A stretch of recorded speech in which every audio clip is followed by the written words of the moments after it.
जय जिनेंद्र बंधुओं, आपका स्वागत है हमारे चैनल जैन मोटिवेशन में। आज हम सुनेंगे आदिपुराण ग्रंथ। आदिपुराण जैन धर्म का एक प्रख्यात पुराण है जो 7वीं शताब्दी में जिनसेन आचार्य द्वारा लिखा गया था। इसमें जैन धर्म के प्रथम तीर्थंकर आदिनाथ के 10 जन्मों का वर्णन है। स्वागत है आपके पसंदीदा चैनल जैन मोटिवेशन में। पिछली बार हमने सुना था अच्युतेंद्र से सम्राट वज्रनाभि की कथा। आज हम आगे बढ़ेंगे और जानेंगे आदि कुमार का जन्म और उनके बचपन की अद्भुत कथा। आदि कुमार जो आगे चलकर भगवान ऋषभदेव के रूप में पूजित हुए, उनका जन्म एक विशेष समय पर हुआ। उनका जन्म ऐसे समय में हुआ जब भोग भूमि से कर्म भूमि की शुरुआत होने वाली थी। जन्म के समय माता मरुदेवी ने 16 मंगल स्वप्न देखे जो इस बात का संकेत थे कि एक महान आत्मा ने उनके गर्भ में प्रवेश किया है। इस घटना ने केवल माता पिता को नहीं बल्कि पूरे क्षेत्र को आनंद और शांति से भर दिया। आदि कुमार का बचपन असाधारण था। वे बचपन से ही बुद्धिमान, करुणावान और सभी जीवों के प्रति दयालु थे। उनके खेल भी साधारण बच्चों से अलग होते थे। वे हमेशा दूसरों की भलाई और ज्ञान के प्रसार में लगे रहते थे। उनके व्यक्तित्व ने सबको ये अनुभव कराया कि वे कोई साधारण बालक नहीं हैं, बल्कि एक दिव्य आत्मा है। बाल्यकाल में ही उन्होंने ज्ञान, विनय और धैर्य की अनमोल शिक्षा प्राप्त की। उनकी माँ मरुदेवी ने उन्हें जीवन की गहरी सच्चाइयों से परिचित कराया और उनके पिता नाभिराज ने उन्हें न्याय और धर्म का मार्ग दिखाया। आदि कुमार का जन्म और बचपन। इंद्र के आदेश से श्री, हिरीम, धृति, कीर्ति, बुद्धि और लक्ष्मी नाम की देवियों ने गर्भवती मरुदेवी की सेवा का भार अपने ऊपर ले लिया। सेवा करती हुई वे देवियाँ ऐसी प्रतीत होती थीं मानो मरुदेवी के श्री, शोभा, ही, लज्जा, धृति, धैर्य, कीर्ति, यश, बुद्धि और लक्ष्मी नामक गुणों ने ही देवियों का रूप धारण करके सेवा का व्रत अंगीकार किया है।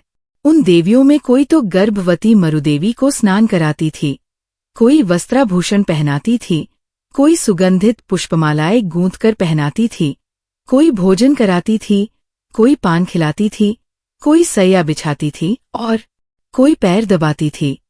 वे देवियाँ कभी जल क्रीड़ा से, कभी वन क्रीड़ा से, कभी कथा वार्ता से, कभी संगीत गोष्ठी से और कभी नृत्य गोष्ठी से माता का मनोरंजन करती थी।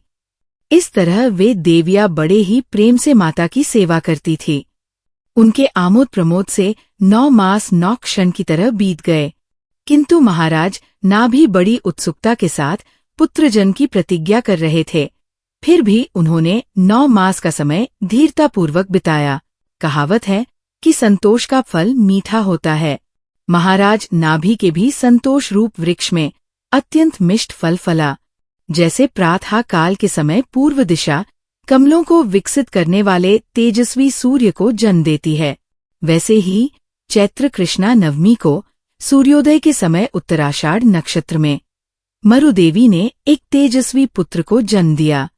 पुत्र का जन्म होते ही आकाश निर्मल हो गया, दिशाएं स्वच्छ हो गई, प्रजा के हर्ष का पारावार नहीं रहा। देवलोक में भी आश्चर्यजनक घटनाएं होने लगी। शीतल मंद सुगंधित वायु बहने लगी, पृथ्वी कंपित हो उठी, समुद्र लहराने लगा और इंद्रासन कांप उठा। अपने आसन को कंपित देखकर क्षण भर के लिए इंद्र भी भय से विचलित हो उठा, किंतु तत्काल ही उसे अपने अवधि ज्ञान से मालूम हो गया कि भरत क्षेत्र में प्रथम तीर्थंकर का जन्म हुआ है। फिर तो वो आनंद से फूल उठा और उसने सिंहासन से उतरकर बाल जिनेंद्र को परोक्ष प्रकार किया तथा उनका जन्माभिषेक करने का संकल्प लिया।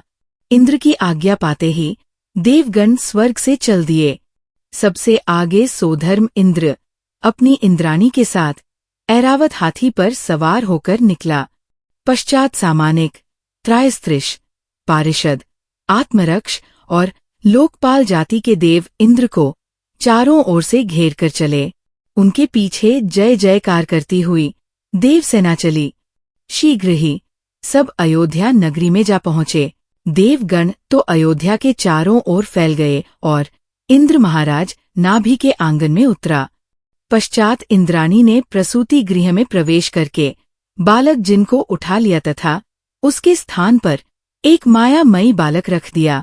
बालक के शरीर का स्पर्श पाकर इंद्राणी ऐसी सुखी हुई मानो तीनों लोकों की निधि उसे प्राप्त हुई है। वह बार बार बालक के मुख को निहारती थी, बार बार उसका आलिंगन करती थी और बार बार उसके सिर को सूंघती थी।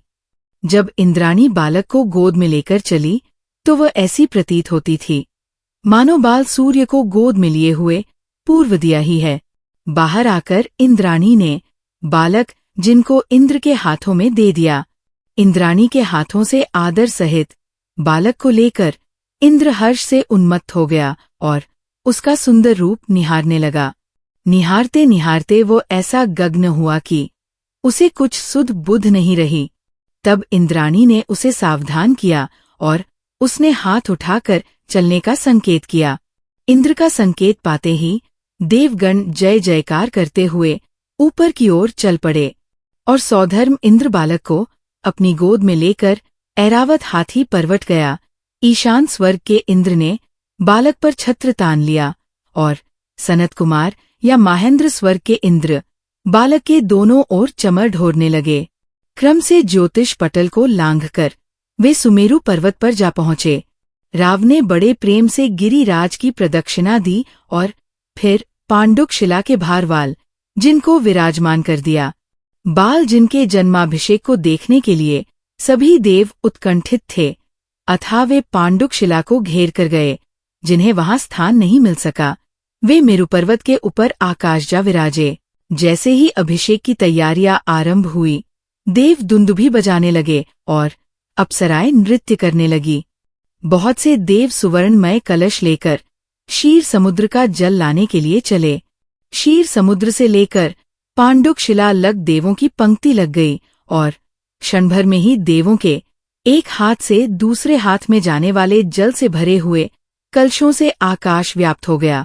जैसे ही सौधर्मेंद्र ने जय जयकार करते हुए भगवान के मस्तक पर जल की धारा डाली, एक साथ करोड़ों कंठों से निकली हुई जय ध्वनि से आकाश मंडल गूंज उठा।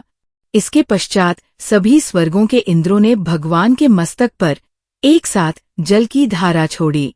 उस समय भगवान के शरीर से उचटकर चारों ओर छिटकती हुई जल की बूंदें ऐसी प्रतीत होती थी मानो वे अपने इस सौभाग्य पर हर्षित होकर ही नृत्य कर रही हैं।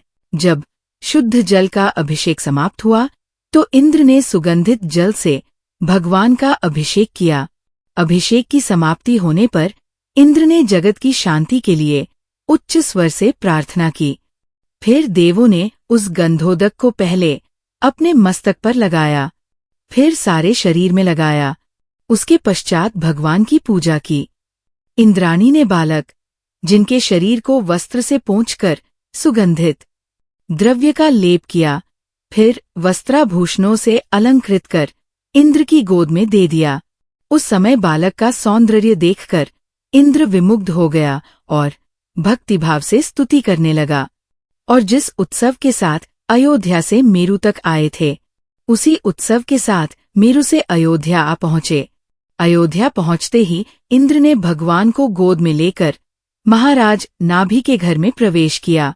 उस समय नाभिराज और मरुदेवी अपने प्रियदर्शी पुत्र को देखकर अत्यंत प्रसन्न हुए और इंद्र इंद्राणी को आश्चर्य भरी दृष्टि देखने लगे।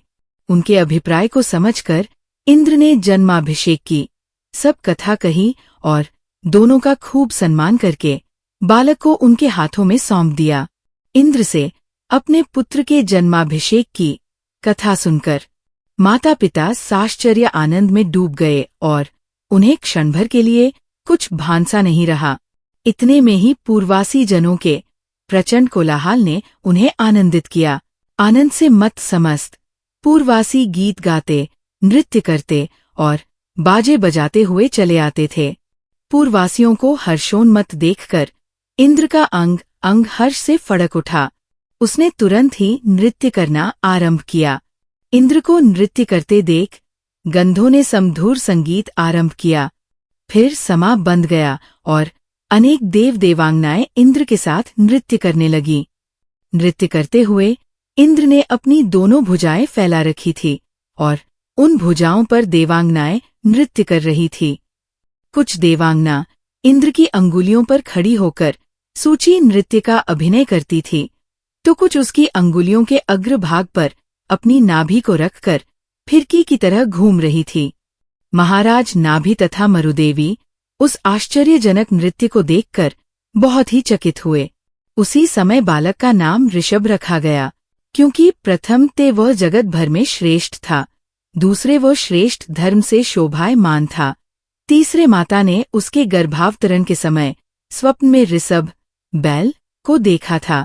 इन कारणों से बालक का नाम ऋषभदेव रखा गया।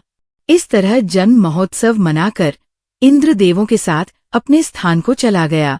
भगवान ऋषभदेव महाराज नाभि के घर में बाल चंद्रमा के समान धीरे धीरे बढ़ने लगे और देव कुमारों के साथ क्रीड़ा करने लगे। ज्यों-ज्यों उनके शरीर में वृद्धि होती गई, त्यों-त्यों उनकी समस्त कलाएं भी बढ़ती गई।